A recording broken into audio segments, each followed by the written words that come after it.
안녕하세요. 오늘 우리가 함께 살펴볼 자료들은요. 어쩌면 우리가 평소에 좀 애써 외면하고 싶어 하는 그런 주제를 정면으로 다루고 있습니다. 네, 그렇죠. 바로 늙음, 병듦, 그리고 죽음에 관한 이야기인데요. 시작부터 마음이 조금 무거워질 수도 있지만 그 끝에는 아주 깊은 통찰이 기다리고 있을 겁니다. 네, 맞습니다. 당신이 보내주신 자료 중 하나가 아주 인간적인 장면으로 시작하잖아요. 아, 네. 안 한다 이야기죠. 네, 부처의 제자인 아난다가 이제 80살이 된 스승의 모습을 보고 그 충격과 슬픔에 빠지는 대목이요. 피부는 주름지고 등은 구부정해지고. 그렇죠. 눈과 귀도 어두워진 스승의 몸을 주무르면서 맞아요. 믿을 수가 없습니다. 한때 광채가 나던 스승님의 몸이 어찌 일이 되셨습니까? 저도 이 구절 읽으면서 마음이 좀 짠하더라고요. 네, 가장 존경하는 스승의 그런 쇠약해진 모습을 보는 제자의 마음이 뭐랄까 고스란히 느껴지는 장면이죠. 네. 그런데 여기서 부처의 대답이 오늘 우리가 나눌 이야기 전체를 관통하는 핵심을 딱 담고 있습니다. 아주 담담하게 말하죠. 안 한다요. 그게 바로 자연스러운 것이다. 네. 젊음은 늙게 마련이고 건강은 병들게 마련이며 삶은 죽게 마련이다. 심지어 이 추한 늙음을 저주한다. 이런 격한 시 구절까지 인용하면서요. 네, 그 부분이 정말 인상적이었어요. 늙음의 고통을 막 미화하거나 외면하는 게 아니라 추하다고까지 표현하면서 그 실체를 그냥 있는 그대로 인정하는 태도 말이죠. 바로 그겁니다. 바로 이 피할 수 없는 현실을 어떻게 받아들여야 하는지 그 구체적인 방법론이 당신이 보내주신 또 다른 자료, 자주 살펴봐야 할 5가지 주제에 체계적으로 정리되어 있었어요. 오늘은 이 두 자료를 통해서 이 삶의 불편한 진실들을 직시하는 것이 왜 우리를 우울하게 만드는 대신에 더 깊은 지혜로 이끌 수 있는지 그 역설적인 과정을 함께 파고 들어보겠습니다. 좋습니다. 자, 그럼 자주 살펴봐야 할 5가지 주제로 바로 들어가 보죠. 처음 4가지는 정말 돌직구처럼 직설적이에요. 그렇죠. 아주 직설적이죠. 첫째, 나는 늙게 마련이고 늙음을 피할 수 없다. 둘째, 나는 병들게 마련이고 병듦을 피할 수 없다. 셋째, 나는 죽게 마련이고 죽음을 피할 수 없다. 그리고 넷째, 나는 내가 아끼고 사랑하는 모든 것과 헤어지게 마련이다. 솔직히 이걸 자주 생각하라고 하니까 좀 부담스러운데요. 요즘 웰니스 문화는 나는 건강하다, 나는 풍요롭다 이런 긍정 확언을 강조하는데 이건 뭐 정반대잖아요. 정반대죠. 자칫 잘못하면 오히려 우울감에 빠지는 건 아닐까요? 정말 좋은 질문입니다. 바로 그 지점에서 이 가르침의 진짜 목적이 드러나거든요. 목적이요? 네. 이 명상 주제들의 목표는 우리를 우울하게 만드는 게 아니라 아주 특정한 마음의 상태, 바로 자만심에서 벗어나게 하는 데 있습니다. 자만심. 네. 자료에 따르면 젊음, 건강, 생명에 취해 있는 사람, 그러니까 자만심에 빠진 사람은 몸과 말과 생각으로 그릇된 행동을 저지르기 쉽다고 말합니다.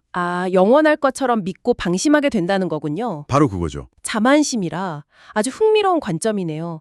보통 우리는 자신감 부족을 문제로 삼지 이 자만심이 의미 있는 삶의 장애물이라고는 잘 생각 안 하잖아요. 맞아요. 이건 마치 부정 확언을 통해 자만심이라는 독을 빼내는 일종의 해독제 같다는 느낌이 드는데요. 정확합니다. 해독제라는 비유가 딱 맞네요.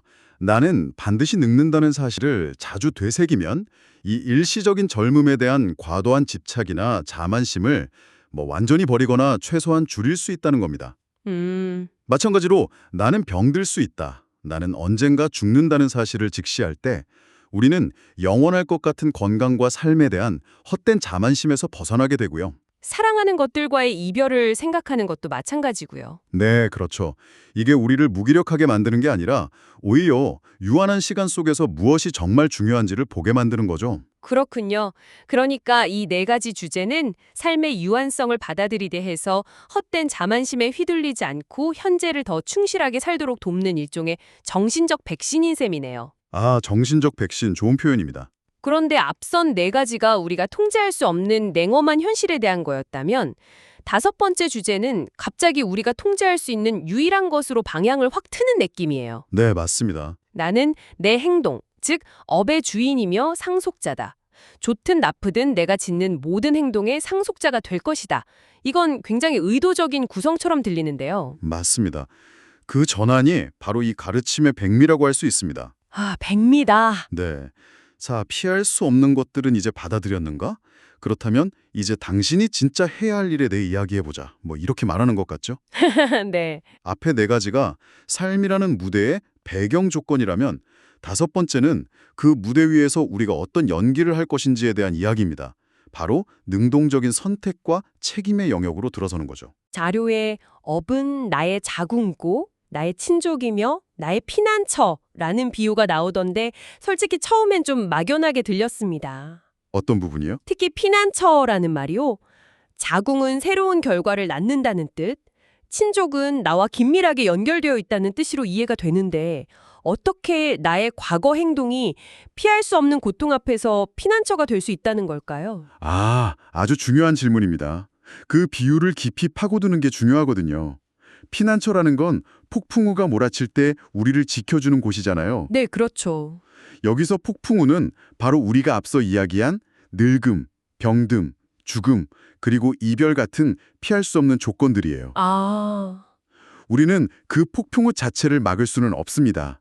하지만 우리가 평소에 쌓아온 선한 행동, 그러니까 지혜롭고 자비로운 말과 행동, 그리고 건전한 생각들, 이런 것들이 일종의 내적인 힘, 마음의 피난처를 만들어준다는 의미입니다. 이제야 명확해지네요. 네, 외부 상황이 아무리 힘들어도 스스로 쌓아온 내적인 토대가 있다면 완전히 무너지지 않고 그 상황을 견뎌낼 힘을 얻게 된다는 거죠. 반대로 악한 행동을 쌓았다면 그 행동들이 폭풍우 속에서 저를 더 괴롭히는 유령이 될 거고요. 바로 그겁니다. 그러니까 외부의 조건을 바꿀 수는 없지만 그 조건에 반응하는 나의 내면 상태는 나의 행동을 통해 만들어갈 수 있다는 거죠. 결국 삶의 고통이라는 폭풍우 속에서 유일하게 기댈 수 있는 건 내가 쌓아온 행동의 질, 다시 말해 나의 인격이라는 말이네요. 와, 정말 강력한 메시지입니다. 네, 그래서 이 다섯 번째 주제를 자주 되새기는 이점이 명확해지는 겁니다. 몸과 말과 생각으로 나쁜 행동을 하는 것을 경계하고 좋은 행동을 하려는 동기를 부여받게 된다는 것이죠. 삶의 유한함과 불확실성을 인정하되 그 안에서 무기력하게 표류하는 게 아니라 책임감 있는 주체로서 삶의 방향키를 잡으라는 적극적인 메시지입니다. 알겠습니다. 피할 수 없는 것들을 받아들이고 그 안에서 할 수 있는 것에 집중하라. 네, 그런데 자료는 여기서 한 걸음 더 나아가더군요. 늙고 병들고 죽는 것은 나 혼자만이 아니다. 그 부분이죠. 세상의 모든 살아있는 존재들이 나와 같은 운명을 타고났다. 이렇게 관점을 나에게서 모든 존재로 확장시키는데요. 이 전환은 어떤 의미를 갖나요? 개인적인 고뇌를 해결하는 것만으로도 벅찬데 왜 굳이 다른 존재들까지 생각해야 하는 걸까요? 이 부분이 바로 개인의 불안을 보편적인 이해와 연민으로 승화시키는 아주 결정적인 전환점입니다. 결정적인 전환점. 네.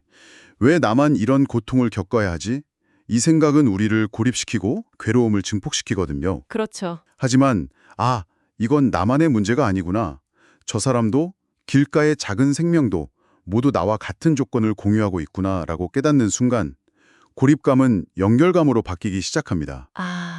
나의 고통이 더 이상 특별하고 부당한 형벌이 아니라 모든 존재가 함께 겪는 보편적인 경험이 되는 거죠. 그렇게 생각하니 시야가 확 넓어지는 느낌이네요. 나를 짓누르던 문제의 무게가 모든 존재에게로 분산되면서 좀 가벼워지는 효과가 있겠군요. 맞습니다. 자료에서 이 사실을 자주 되새길 때 마음속에 길이 생긴다고 표현한 게 바로 이런 과정을 말하는 거군요. 네. 처음에는 희미한 오슬길 같겠지만 그 생각을 계속하고 발전시키면 그 길은 넓고 단단한 대도가 되는 겁니다.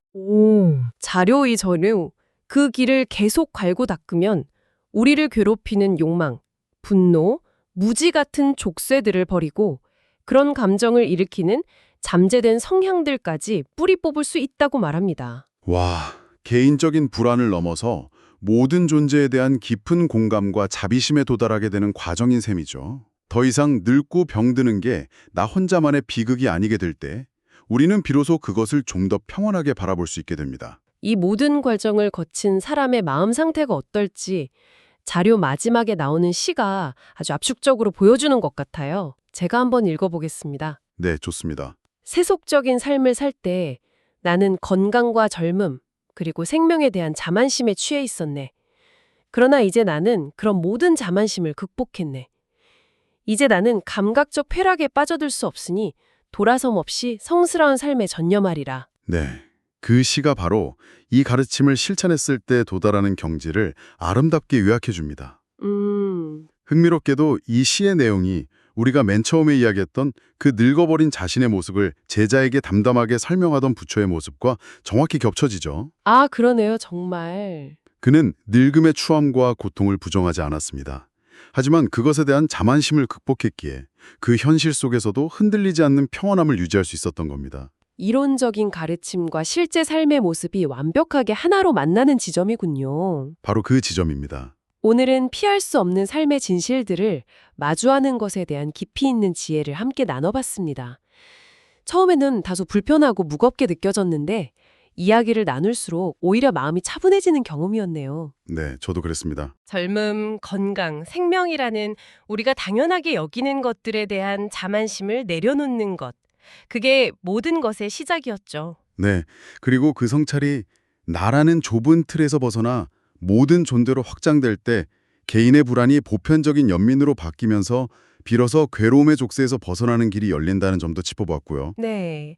피할 수 없는 조건 속에서 우리가 선택할 수 있는 유일한 것.